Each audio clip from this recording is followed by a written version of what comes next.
If you're aiming to compete at the highest level with show lambs, look no further than Car Club Lambs.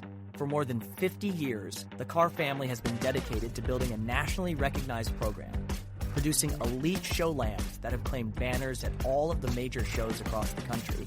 If you're looking for genetics that can elevate your program, reach out to Mike at 319-361-6805 or visit Car Club Lambs on Facebook. If you want to hang a banner, drive a car.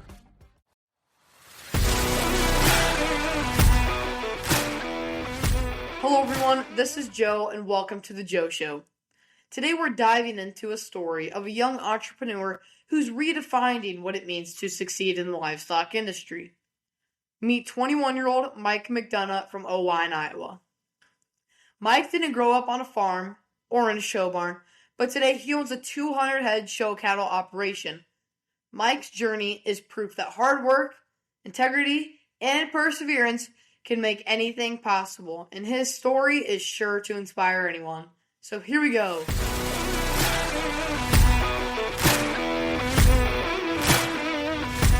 Alright, Mike, thank you so much for joining me on my show today.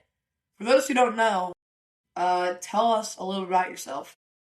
Oh, my name is Michael McDonough. I'm 21 years old and I'm from Oelwein, Iowa. Currently a junior at Iowa State. Yeah, and I own and operate alongside with my brother Daniel, who's 23, McDonough Show Cattle. Yeah. That's awesome. So, I wanted to interview you because of your story. You didn't grow up raising livestock or living on a farm. I think that's something unique and sheds light on others who may have interest in getting involved in the industry. Tell us exactly how you got started. So my dad was a vet growing up. I grew up on the edge of town. Didn't raise any livestock or anything, but kind of as a young kid, I'd always go into the vet clinic and kind of got the knack for livestock. I remember my dad would always do these C-sections, on club calves at Todd Neal's and Troy Kane's, and man, I saw those baby calves coming out, and I was like, man, what is that thing? That's a club calf. And ever since then, I joined 4-H my first year, and I was lucky enough to have a cousin, Eric Smith from Decorah, who allowed me to show a calf, and I showed our shorthorn steer my first year, and he was fortunate enough to take me to a junior national, and ever since then, it kind of kicked off.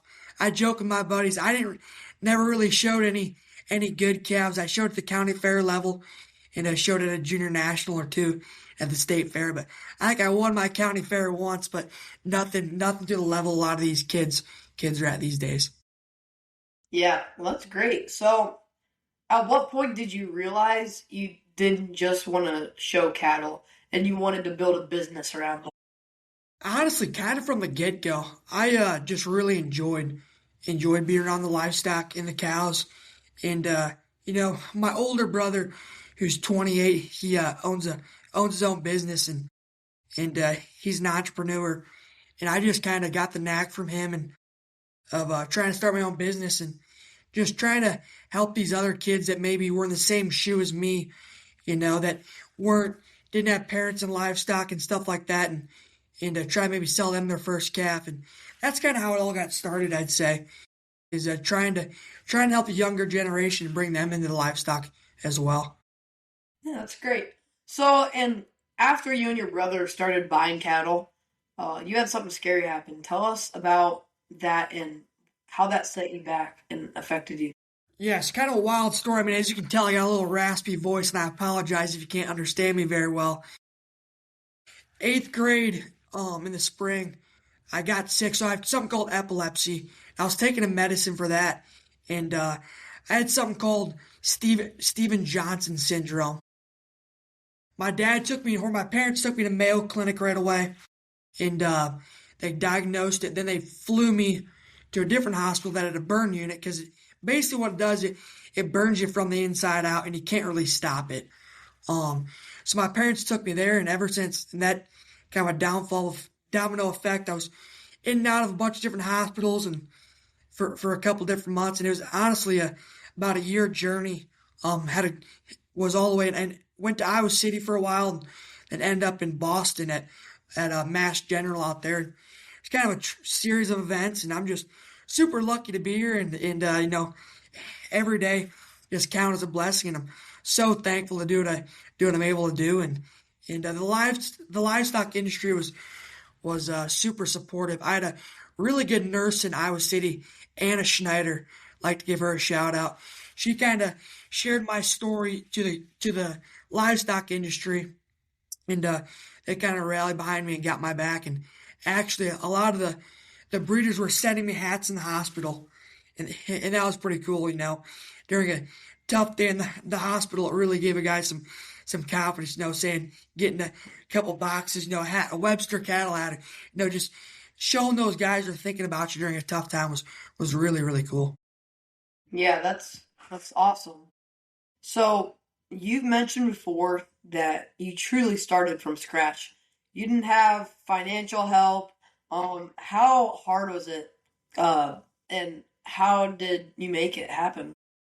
It's tough. I mean, it's really tough starting your own business. But I actually in 2016 I have written down I was 11 and my brother was 13, and we bought 3 calves for $1,200 a piece from Mike Lockey, and I got a little loan from my older brother who was in college at the time, and I bought those 3 calves for a total of $3,600, and my brother and I drove over there. He was on a school permit.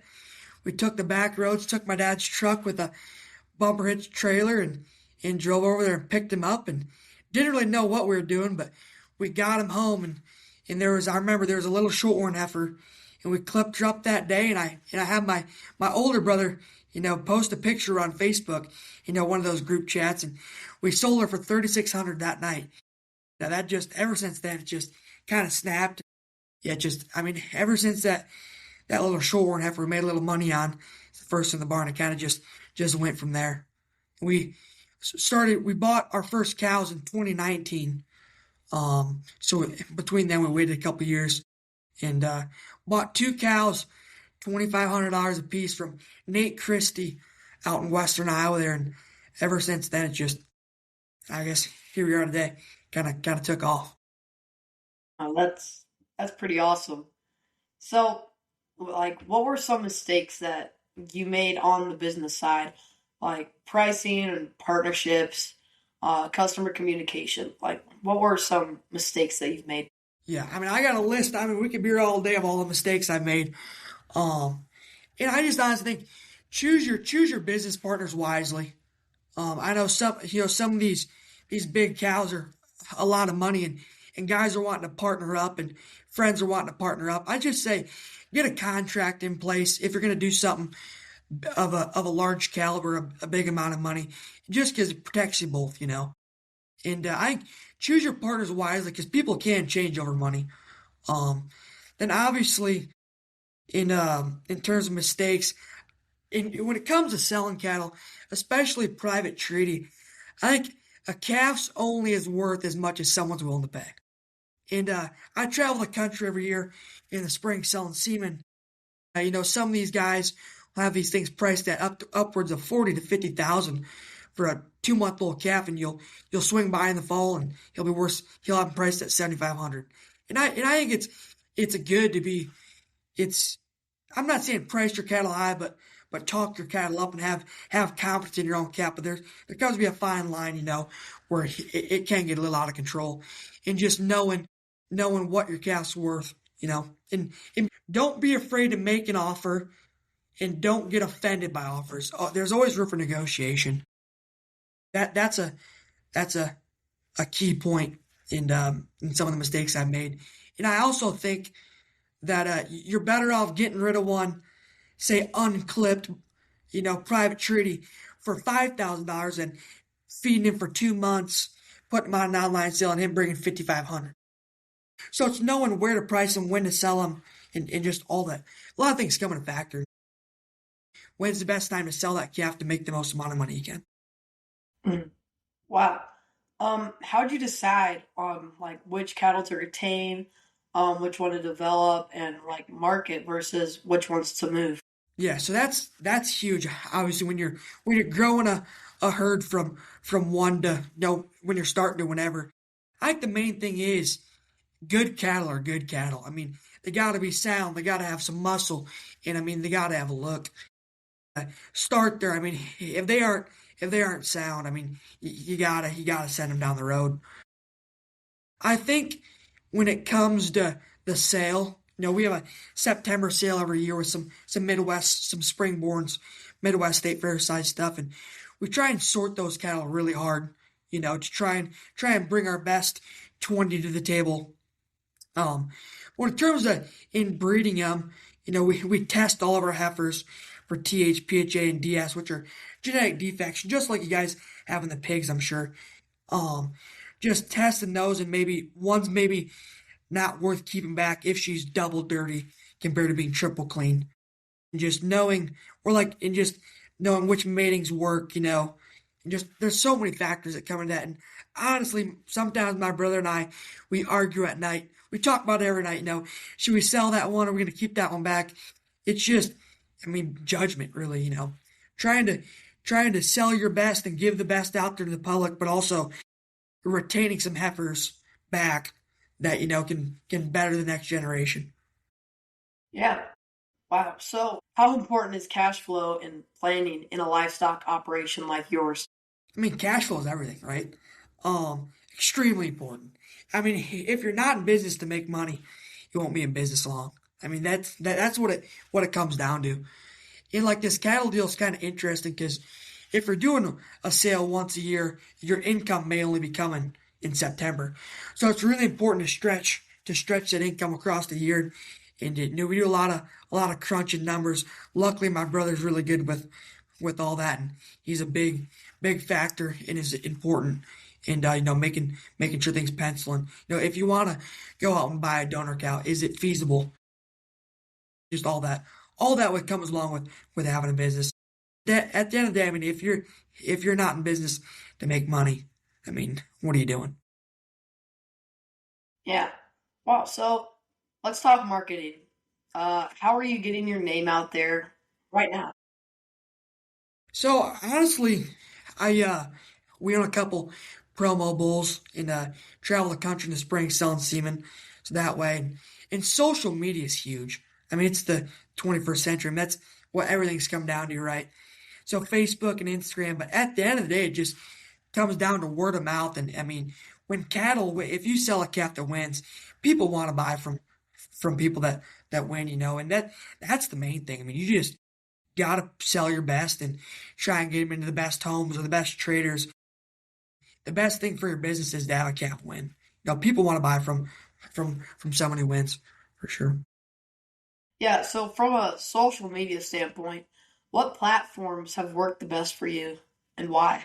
Honestly, I do a lot through Snapchat, you post a calf on your Snapchat story, you can let people see it from all 50 states in a matter of 10 seconds, But Facebook and Snapchat, yeah, those are kind of our main two. Then we do some ads like the show times. We're part of the Eastern Iowa Club Calf Producers and the Highway 20 Drive. So, and I think everybody knows here in September, it's sales season up here. So those guys that are coming from a long ways, they look at the show times and they see the little map and they try and hit everybody along that map. And just being in those books helps a lot. So yeah. How do you build credibility as a young seller in a competitive industry? Honestly, just comes down, you got to be a straight shooter. I try to be as honest with these people as can be.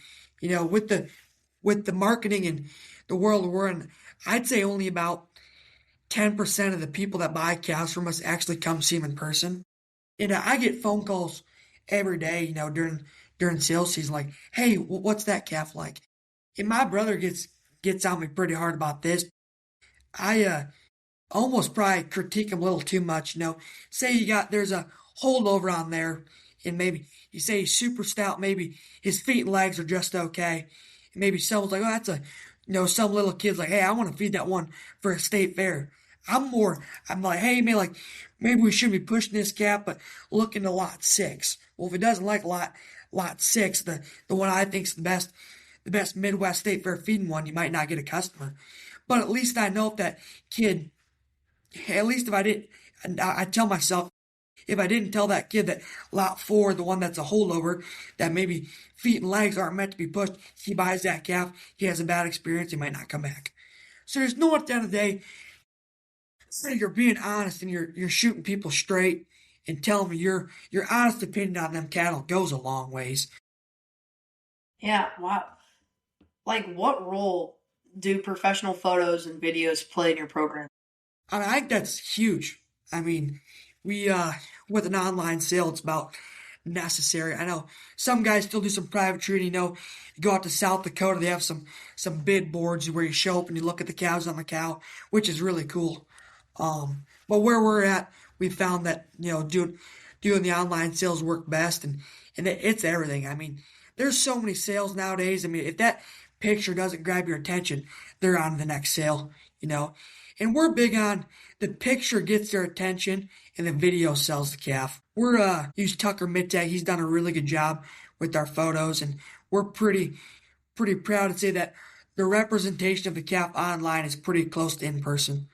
I think some of these guys maybe get a little out of hand with the photoshopping these days, but we're super proud to, I guess, say that our photos and videos represent the calf in person really well. So when someone that isn't able to come see them, when they get that calf, they expect what they expect and are happy with what they bought. Yeah, that's great. Like, so how do you handle private treaty sales versus online auctions? Yeah. So we do a lot of private treaty actually. We have our first sale in September. We don't sell anything private treaty before that. We don't give favors to our buddies. So we have 20 to 25 in a September sale. And some of the greener ones are like the Mayborns, the stuff that's meant to go south, or even some Fallborns. We'll do private treaty. Then we'll start that right after the sale. And most of those cattle are honestly going to traders. They're going down south to get resold for, an OIE or a Fort Worth or a Houston or a San Antonio. But a lot of those traders come up and they'll come up in October in November and buy those calves and take them down there and resell them. And my brother's saying is the more the merrier. The more you want to buy, the better deal we're gonna give you. But even say some of our families, maybe they can't get one bought off the sale, we'll go out and maybe try and find a state fair size one for them. We'll fill some orders. My brother and I do a little traveling in the fall. Just if that family can't get one bought, we'll try our best to go help them get a calf bought. But we send a lot of cattle down south. I'd say probably 80% to 90% of our calves end up going to Texas or Oklahoma. I'd say 25% of our calves we sell a year go through an online sale. Then the rest are just after that are private treaty and they end up down there. Yeah, that's great. How do you stay connected with buyers after the sale? So yeah, I mean, basically whenever that family buys that calf, we kind of be transparent and say, hey, if you need any questions or any help or anything, just feel free to reach out. I remember as a kid getting started, I bought in cattle from guys that are really good and, want to help you and guys that don't. And I tell you what, I'd sure rather go back to the guy that's willing to answer questions than the guy that's not. And just being there for that person that buys the calf and, helping them get them dressed at a show or getting them clipped or something as simple, hey, my calf's got, a runny nose and down ears, what should I give him? Just being one phone call away and knowing that family has someone to rely on when they have a question is huge for us. Yeah. So have you had repeat buyers and what do you think brought them back? Absolutely. Quite a few repeat buyers actually. And it all goes back to just being transparent, shooting them straight. I think people respect that, People really do. And just being honest with them and being a straight shooter goes a long ways. And I think families really do respect that. So. Mm-hmm. So, what do you think young people misunderstand about the show cattle marketing side of the industry? Man, this deal's tough. I mean, it's not as simple as going out and buying buying a set of embryos and getting 3 eggs to stick and calving those cows out and selling those 3 calves for 20,000 plus. I mean, there is so many factors that go into this deal, and man, you gotta love this industry. I know Rick Fry, who passed away, was a big mentor of mine, and he always told me if you don't love this industry, get out. I mean, it'll chew you up and spit you out. It is not easy. Um, I'm not saying it's undoable by any means, but I mean it goes from having that cow out, from having that calf be healthy the first 2 weeks, and maybe you go through a weather change like we are right now. I mean, the good ones die just as easy as the bad ones. And from getting that calf calved out to cashing the check is a long ways, you know. And some of those calves look really cool at birth, maybe don't turn out, or maybe they get a shot of pneumonia and become a lunger. It just, I mean, you gotta love it. I mean, this business will chew you up and spit you out. And if you don't love it, I mean, you probably shouldn't be in it. But I'm fortunate enough. I love this industry with my whole heart. I mean, club cows are on my mind 24/7, and I think that's the way you gotta be if you wanna be successful in this industry. And I'm not saying I'm anywhere near where I want to be, but like I am happy with where it came in the past couple of years. Yeah. The livestock industry is more digital than ever before. In your opinion, how should breeders start adapting? So yeah, honestly, I ran this question through with my brother earlier. I'm not sure if the digital part we need to adapt because of the digital part. I think the digital part just on the side. I think we just need to adapt and just make these cattle better. Not only in the show ring, but maybe the ones that don't make the cut. Those cattle need to feed out, need to finish at 14 to 1500 pounds. You know, that can go on to the real world and make it work for those guys, and not just, hey, that one's not going to make the show. He's only going to be 700 pounds and not worth anything. And I think it's just making the next generation better. And I think if you breed elite cows to elite bulls, I mean, you're gonna have good calves, and just quality over quantity. Like right now, we're really trying to fine tune our cow herd, and trying to really pick out just the mediocre cows, and just really trying to fine tune and just breed the best cows, the best bulls. Yeah, yeah. So on my show, I like to play a game called Would You Rather. Yep. So just give me the first thing that pops into your head. As the listeners know, you're in college right now. So here's one based off that. Would you rather have your mom read your last 20 texts or your professor? I don't know about that. I love my mom to death, but man, I don't know. Probably my professor. Probably my professor. I got a question for you. Who do you Yeah. got winning your bracket this year? Who do you have? Uh, I have Michigan right now, You but I do. don't know if that's, Oh yeah. yeah. No, it's gonna be a I good hope Iowa tournament. State wins, but I don't Yeah, I don't know. know. We always seem to do really good until March. We can't get over the Sweet 16 hump, but yeah, I sure hope we do. Yeah. Yeah, so what advice would you give to a young person who wants to start raising cattle? Honestly, some an advice to a young person is find a breeder that's willing to help you. I think this industry can get a bad rep, from some people that maybe people think people are out to get you, but I promise you, there's so many good people in this industry that are wanting to help and are willing to help the young kid out and get started. And just find a reputable breeder that's willing to help you. And I think the main thing is quality over quantity to start. You're better off having two really, really nice cows than 10 average cows, And I think just finding someone that's willing to help you succeed and is wanting to see you succeed is the main thing. Yeah, that's great. Where do you see yourself and your operation in 5 years? That's a great question, honestly. With graduating college here the next year and a half, I mean, just keep going like this, keep going up. I mean, keep trying to make these things better, and just keep trying to raise winners. And we have so much room for improvement. And just keep going and maybe try and up our herd numbers. We're sitting at right around 200 right now, but maybe try and make those 200 cows just a little bit better, sorting them a little harder, just really just trying to make the next generation better. And maybe we'll end up having a few more sales, or maybe start doing a bread sale here and there. And we got a lot of exciting things coming in the next 5 years. It's just, man, I try and take one day at a time. But I'm super excited with what we have in store. So yeah. Well, thank you so much for joining me on my podcast today. Yeah, and have a great rest of your week. Thank you.